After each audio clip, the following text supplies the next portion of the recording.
Hey, everybody. Good afternoon. It's good to see you. I'm Yasmin Vossoughian. A pretty busy Sunday on Capitol Hill. Once again, we're awaiting the final vote on the Inflation Reduction Act. It could come at any moment now, as soon as they finish the vote-a-rama.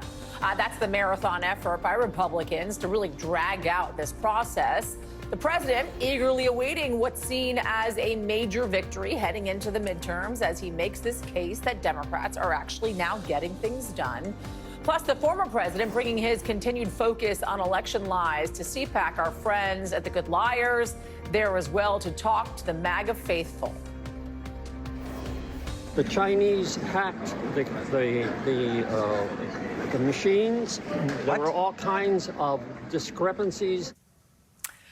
But this time, they found something a little different that they hadn't seen before. They're going to join us ahead to talk more about that. But first, to Capitol Hill, where we expect the Senate to finally pass that Inflation Reduction Act as soon as this afternoon, we're hoping, but not before GOP senators force Democrats to take some tough votes. During that vote-a-rama on amendment still underway right now, and it seems another amendment from GOP Senator John Thune to exempt some businesses from that 15% minimum tax rate could actually create some problems for Democrats. I want to get right to NBC's Julie Sirkin on Capitol Hill. Before we see this potential hiccup and talk about that and who it actually might be involved in that potential hiccup, talk to me first about where we're at this hour, Julie. Yeah, Yasmin, we're creeping up on hour 15 of this vote-a-rama. Republicans continuing to make Democrats take hard votes, essentially. But so far, they're sticking together with just one major change to the bill so far on the insulin cap. Private insurers unable to get a cap on that drug that they need. Many people use it, of course, for diabetes, but it will still be capped for those on Medicare, for seniors over 65. So Democrats still consider that a win there. I want you to take a listen to what Senator Amy Klobuchar said to our friend Jonathan Capehart earlier this morning. What the amazing story is that our caucus has stuck together, defeated these amendments with a no margin. There's 50 of us, and vote after vote after vote.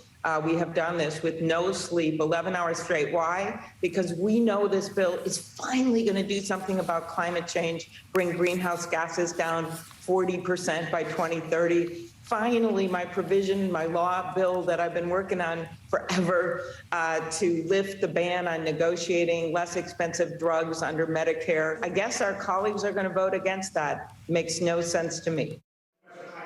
Look, they're still expected to take a couple hours to get through this process. They just started grouping amendment votes because, as you could tell, they're getting tired right now on the floor. But there is some drama over that tax provision that I bet you want to talk about. Yeah, so talk to me about that then. So this corporate tax, this 15% corporate tax, we're hearing some drama over that involving Arizona Senator Kyrsten Sinema, also John Thune as well. Talk me through that. So what's happening is Senate Republican whip John Thune, he's in leadership on the Republican side. He's expected to bring up this amendment that would tweak the corporate minimum tax provision. Now, this is an issue because Senator Manchin, of course, wanted all of these things in the bill. He wanted it to remain as is, even without that carried interest loophole being taken out, and Senator Sinema already having her way on some of these things. What Senator Thune's amendment would do is it would remove some smaller businesses in private equity land from being taxed under this corporate minimum tax. So essentially what Senator Sinema is saying now, after especially hearing from the Arizona Chamber of Commerce, who we know she listened to closely earlier this week, is that this might hurt some of those businesses, and we expect her to vote for Senator Thune's amendment. The problem here is that the pay-for that he will use essentially in place of this provision under the 15% corporate minimum tax is the state and local tax cap, which Northeast Senate Democrats, Senator Menendez, Senator Schumer, are sure to be against. It directly invalidates sort of everything that they've been pushing for, especially over the last couple of years. So we'll see what happens here. Bottom line, Senator Schumer pretty much has to offer an alternative to this, but otherwise Senator Thune's amendment is expected to pass and could make some major changes to the tax provisions of this bill. What would that mean then if that amendment were to pass, Julie? It would mean that $35 billion, that's a rough estimate from some of their offices, that would get taken out of the debt reduction portion of this bill, which of course is a huge priority for Senator Manchin, especially because it deals with inflation directly. So you can see the tangle we're kind of in here. A lot of chaos, as one Senate Democratic aide actually described to me. One of them calling it a train wreck, essentially Democrats trying to continue building the plane as they're also attempting to land it. All right, Julie Sturgeon.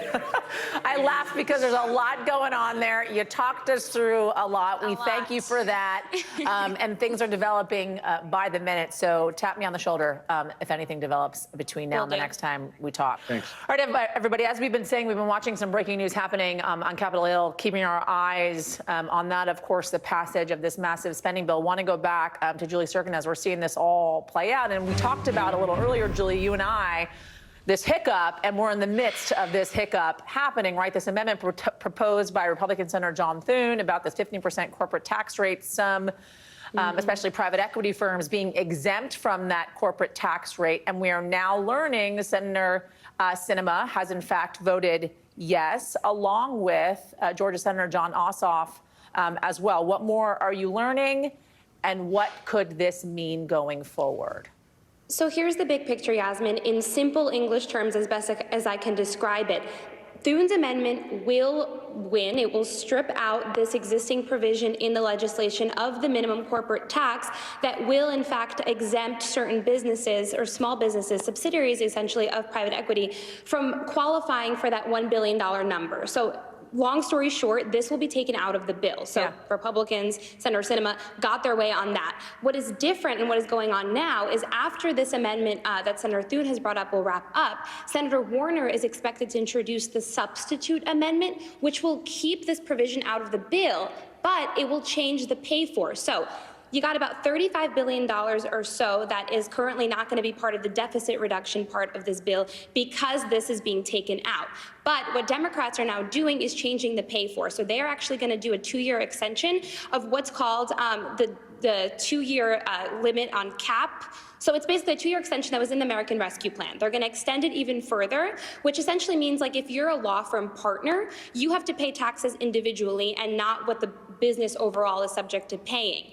That will now be extended up to a $250,000 cap, which will in turn provide $50 billion or so extra dollars to the deficit reduction part of this bill. So what does this mean? The state and local income tax cap that Menendez and other Northeast Democrats were unhappy with, essentially, as part of Thune's amendment, is not going to happen anymore. They're going to replace it with this other pay for. Then we're going to move on to final passage, with which Vice President Harris is up here for, and we should be smooth sailing. One Democrat put to me, I don't want to get your hopes up too much, but we're trying to land the plane, and we'll talk about it after. Well, exactly. Let's not try and land the plane when it seems as if we're still at cruising altitude and we haven't started and we haven't heard wheels down or anything like that. So our seats are still a little reclined. We'll wait until we get that beep, and then we can kind of get ready to land. For now, Julie, we'll keep our eyes on that. Thank you. I'll talk to you again in just a little bit. All right, we got a lot more going on, everybody, as we are watching what takes place on Capitol Hill, the possible passage of this major spending bill for Democrats. The vice president currently on the Hill to break that vote, which could happen any moment now. We'll be right back.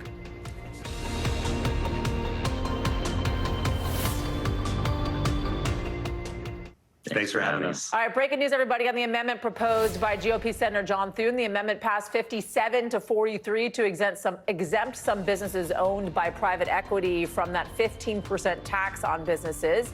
How this is going to play out in passing the overall bill, that's coming up next. We'll be right back.